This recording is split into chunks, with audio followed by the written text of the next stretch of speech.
Chapter 19. Maggie knew she was pushing her luck, but she also knew who she had on her side, and so she put the day in his hands and let go. When they got back to the mansion, Patty Ann met them at the front door. It was enough to make Maggie question God's sanity. "Where did you take the car?" Patty Ann asked in angry exasperation. "The Ayers will be late." Pulling Isabella closer to her side, Maggie lifted her chin. "We went to church, and we took the car because Mr. Ayer said we should." Patty Ann surveyed Keith, clearly knowing he was to blame for this, but Maggie held her ground. "Mr. Ayer didn't say anything about him needing the car." "That's because Mr. Ayer didn't know about the Cooper's brunch in—" Patty Ann looked at her watch and went ashen. "Oh my, I've got to get them in that car, or they are going to be far more than fashionably late." She practically ran up the stairs. Keith was all but doubled over as his gaze stayed on the floor. Hesitantly, he glanced up at her. "Well, I'd better get." The thought seized her with a vehemence that took her breath. Quickly, she darted a glance up the stairs before she bent closer to him. "Come back and get us in 30 minutes." Confusion slid over his face, but she was perfectly calm. "Trust me." Keith waited until the limo had been gone for 10 minutes before he had the guts to go back to the mansion. Even then, he parked on the trail close to the kitchen. His heart was jumping through his chest, and at the door he had to exhale hard to get his emotions to calm down. He opened the door and found Maggie a whirlwind of activity in the kitchen. He let the door bang softly behind him, and when she looked up and smiled, life stopped. "Oh, good." She licked her finger and slapped the 2 pieces of bread together. "Inez is off, so don't laugh at my cooking." "Okay." "The car seats are right there, if you'll get them ready." Keith picked them up, questioning his sanity. He must be crazy. That was the only logical explanation for any of this. "So, I'm driving," Keith said when they were all in the pickup and strapped in. "Mind telling me where we're going?" Only then did Maggie hesitate. It was nearing 100 degrees outside, and keeping the children out in that for hours didn't sound like a great idea. "Well, you said you could drive out to the waterfall if you had to." "There's a couple places that are a little scary." "Depends who's driving." Keith was amazed. Maggie had weathered the bumpy, uncomfortable trip out to the falls with grace and humor. She was simply amazing. There was no other word for her. At the falls, she unpacked lunch. She fed Isabella. He helped Peter. When lunch was over, Maggie told the kids to play under the tree, and both seemed so happy to be there again, they obeyed. "Now," Maggie said, sitting on her knees and pulling one last thing from the lunch basket as the peaceful sound of the falls enveloped the afternoon. "Were you serious about what you said at church? About being where I am?" Reaching up to scratch his collarbone, Keith nodded. "Well, then I brought you something. It's not new or anything. If I'd have had the chance to get a new one, I would have, but you didn't give me a lot of notice." With a short breath, she handed it across to him, never really meeting his gaze. It was a black leather book with a worn zipper around the outside. The lettering across the front, faded to a nearly unreadable gold, held 5 simple letters. Bible. "It was my parents' Bible," Maggie said softly, looking more at it than at him. "It's what I have left of them." Gratitude and guilt smashed together in the middle of him. "Oh, Maggie, I can't." She smiled serenely. "Just until you get one for you." Gently, reverently, Keith held the Bible, fighting not to let his hands shake for the trust it represented. He slid the zipper around it and let it fall open. For all the wear on its outside, its inside was remarkably intact. Maggie watched him as he flipped it first one page to another. "One thing that really stuck with me was that I remember Mrs. Malinowski telling me that faith isn't just believing he's there Real faith is trusting Him to guide your every step to your greater good. He wants that for you, you know, your greater good. Protests crowded through him about his own life, but he chose to use hers as an argument. But how can you believe that? How can you trust a God who took away your parents? Her gaze fell. This life isn't perfect, and there are things that happen, bad things set in motion by people who make really bad choices. God does not alter the physical laws of this world. If velocity says a car traveling at this speed hits another at that speed, there are consequences to that impact. God allows the laws here to work so that we can live our lives. Otherwise, if the law of gravity worked sometimes and not others, we couldn't even walk out of our house because we might float off the planet. She paused and then shook her head. But there's more to it than that. God can take anything, and use it to teach us, to strengthen us, to guide us, if we let Him. Her gaze found Keith's. Sometimes it's the things that are the hardest that teach us the most. But if He loved us, He wouldn't let bad things happen. There was nothing to do but nod. Maggie's gaze went over to the children. What if Peter needed an appendectomy? Emergency situation. You have to make the decision. Do you sign the paper to allow them to operate on him? Confusion slid through Keith. Well, yeah. But it's major surgery. It's going to be painful for him. But he'll die if I don't. Slowly Maggie let that sink in. That's what God knows, that without our learning to trust His love in the good times and in the bad, to trust that He knows best what will ultimately give us life, we will die because we'll never have His life in us, and His life is what will live forever. If we don't have that, we die. Keith wanted to argue, but he didn't have the words. I know it's a lot to absorb in one day, Maggie said with compassion. But the good news is, He doesn't require you to know it all. Just take this step, this one right here, that's all. He knows where you're going, and if you trust that, He will show you the next step, and the next, and the next. Like the doors, he said as his mind processed what she was telling him. Huh? You know, the doors the preacher was talking about the other day.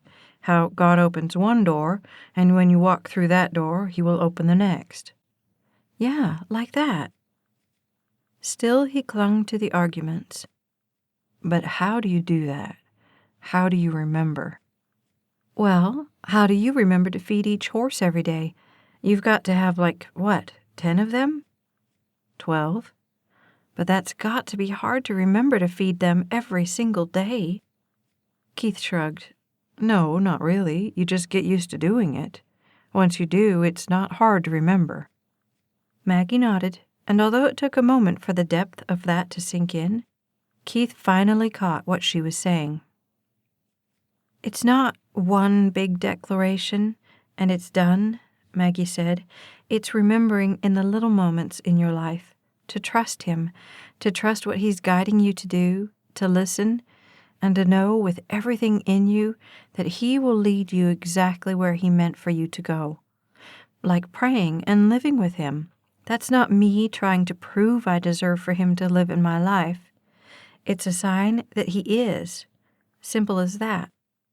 But it sounds so hard. So, I don't know, big. It is big, but He doesn't require big. He asks you to take one step. Walk through one door. Maggie nodded. Trust me, He's more than capable of opening those doors in front of you. Are they all easy? Her eyebrows shot for the sky. Walking through those doors? He nodded. On your own, they are some of the hardest things in the world to do. In fact, the world will most likely think you are crazy for doing them. Look at Mother Teresa of Calcutta. Any normal person would have balked at going into the places where she went. The home of the destitute and dying doesn't sound like a fun place to spend your life. Yet, she did it because that's where God put her. Concern seeped into him. I couldn't do that. You don't have to. All you have to do is what He gives you to do. That's what's so cool about God. He doesn't think you have to be someone else before He'll love you. It's not a contest. He loves you right now, right here, just like you are, like the water pots today. But don't people go off into missions and stuff? They can, but they don't have to. Mrs. Malinowski lived in Del Rio her whole life, but she was right where God put her, doing His work. Sometimes it's the little things, those things that the world doesn't see and will probably never know about, that mean the most to those whose lives they touch. She shook her hair out of her face. I, for one, am grateful she answered His call. Her taking just that step probably saved my life. I sure wouldn't be who I am today if it wasn't for her. Keith gazed at Maggie, his heart falling through the peace and serenity there. Thank God for Mrs. Malinowski. Monday night, Keith was sitting on the couch with a Bible open in his hands when the phone rang. He reached for it without really paying attention. Hello? His gaze continued to absorb the words on the page. Well, it's about time. Where have you been? Instantly, Keith sat up and closed the Bible. Dallas.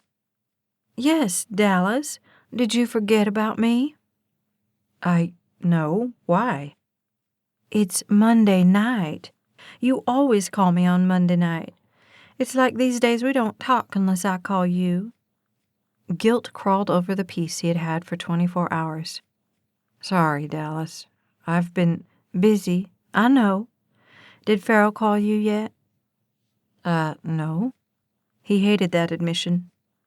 Well, Dad talked to him today, and he's decided to give you another chance. She didn't sound particularly happy about that. They'll call you to confirm, of course, but he's got you scheduled for Thursday at 3. I'm telling you, Keith, guys like Farrell don't ever give guys like you a second chance. Trust me, Dad had to pull all the strings there were, so do not mess this one up.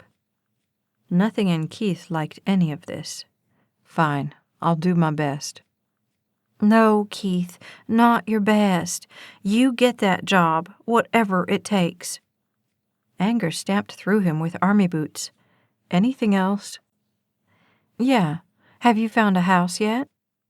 No, kind of. He felt like he was on the inspection line, and he was failing miserably. I found a couple you might want to check out online. His thoughts spun away from him even as he tried to catch them. Here, let me get to my computer. And for the next hour, they played house shopping via phone lines and modems. By the time they were going through their 5th virtual tour, Keith was exhausted. He didn't care about tile and granite and landscaping. He just wanted to get back to the black book lying on the coffee table in the living room. It represented the only sanity left in his life. Oh, I forgot to tell you, Dallas cooed when she was sufficiently convinced he had actually been looking for a house. I found an Aston Martin concept car I am going to do some checking into. It is the coolest thing you have ever seen. Confusion went through him. Don't you still have your Jag? Well, yeah, but I can't show up at Hayden and Elliott in a Jag. Everyone will think I'm poor. She laughed as if the thought was ridiculous. Come on. By that point, I'll be Mrs. Keith Ayer. I have to make a statement, you know. She sounded so excited about being Mrs. Keith Ayer. Unfortunately, she didn't sound nearly as excited about being married to Keith. I'm going to make an offer of $1 million. We'll see where we go from there. $1 million? Keith choked on the word. It will probably have to be custom-made. They aren't mass-producing them yet, so that's even sweeter. Oh, hang on. She left as Keith's mind spun through the car and the house and the move and the wedding. Keith, listen, Chris Ann just showed up. We are going shopping for my trousseau. Let me know when you've seen the houses we looked at in person. Maybe we can go together when I get home." The calendar on the pegboard stared back at him. May 13, Dallas's graduation. Less than 3 weeks away. He was no longer breathing. "Gotta go. I love you," she said. He mumbled something incoherent, said goodbye, and hung up. It was only 9:30, but overwhelm tramped through him, and without going back to the living room, he turned for his bedroom. Maybe, if he was really lucky, he would go to sleep, and this whole nightmare would be just that when he woke up again. Maggie wondered how he was doing with the Bible. She hadn't seen him since Sunday, and although her sensible side said she was crazy, a little voice in the recesses of her heart kept saying, "Call him." On Tuesday night, she waited until the kids were down and the house was quiet before she snuck down to the kitchen. Quietly, carefully, she grabbed the phone and slid into a chair. Wishing the buttons wouldn't beep so loudly, she dialed the number. As it rang, her glance chanced across the clock. It was 11:15. He was in bed. She shouldn't be calling him. "Hello?" He didn't sound asleep, exactly. More distracted. "Hey there," she said softly. "Did I wake you?" "Maggie?" There was a hint of hope in that name. "Yeah, it's me. You can't get rid of me, huh?" "That's a problem." "I don't know, is it?"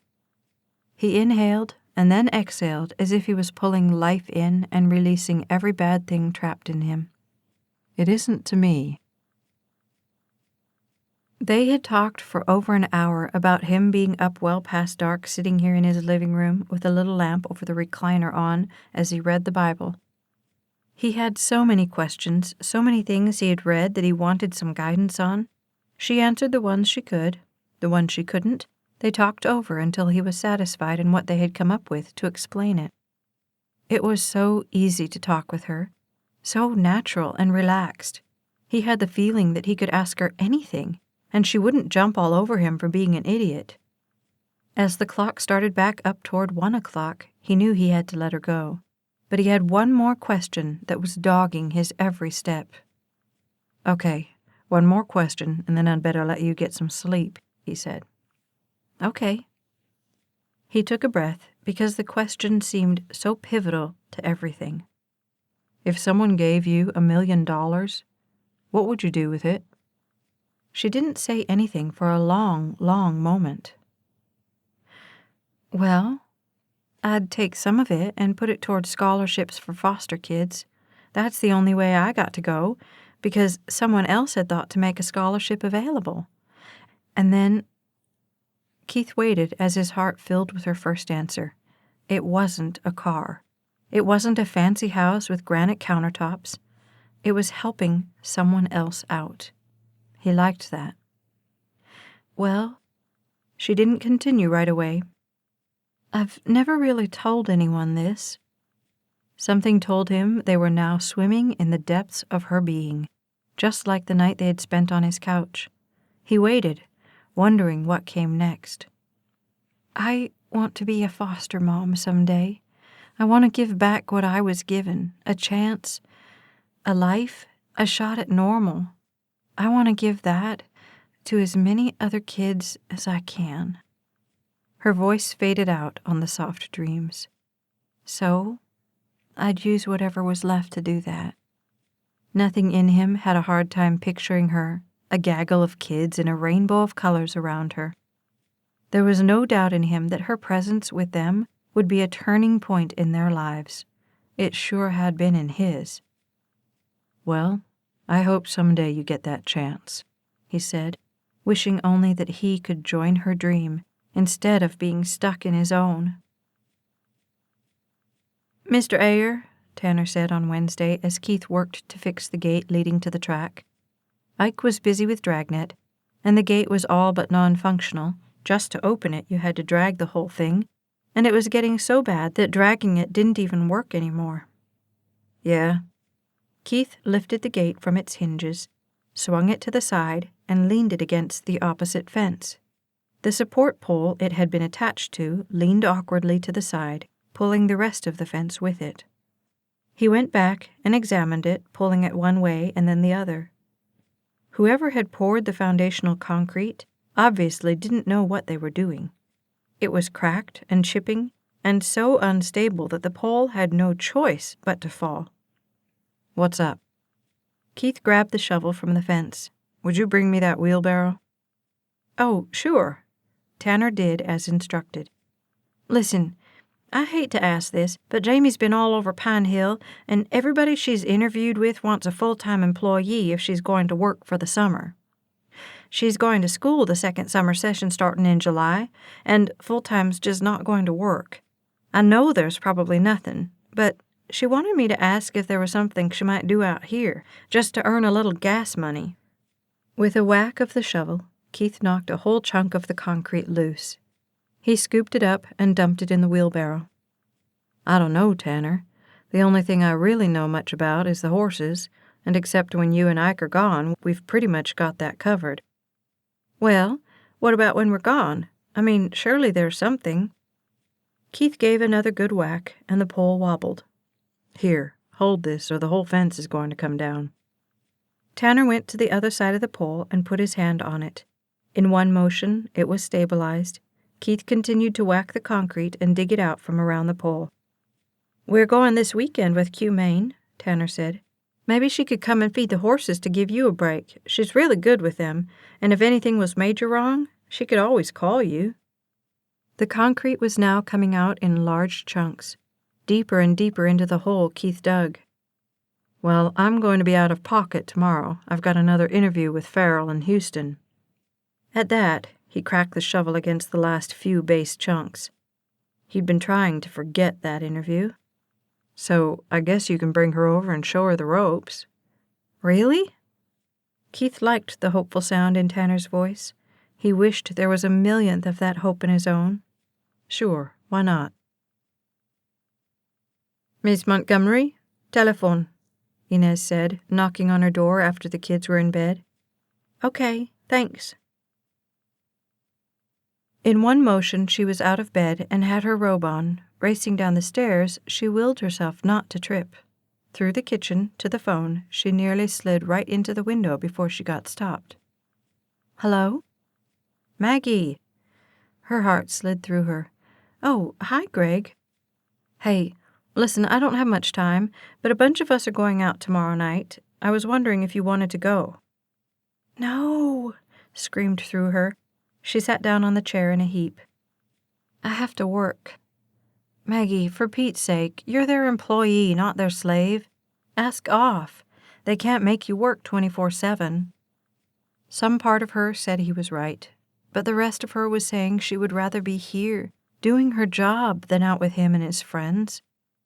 But she could hole up here and pass up every opportunity, and then what? Get fired and have nothing? That didn't sound like a great plan either. Besides, Greg was a pretty respectable plan B. "Okay, I'll ask." This has been Deep in the Heart, written by Staci Stallings. Narrated by Becky Dowdy of Brave Hearts Audiobook Productions. Copyright 2010 by Staci Stallings. Production copyright 2014 by Staci Stallings.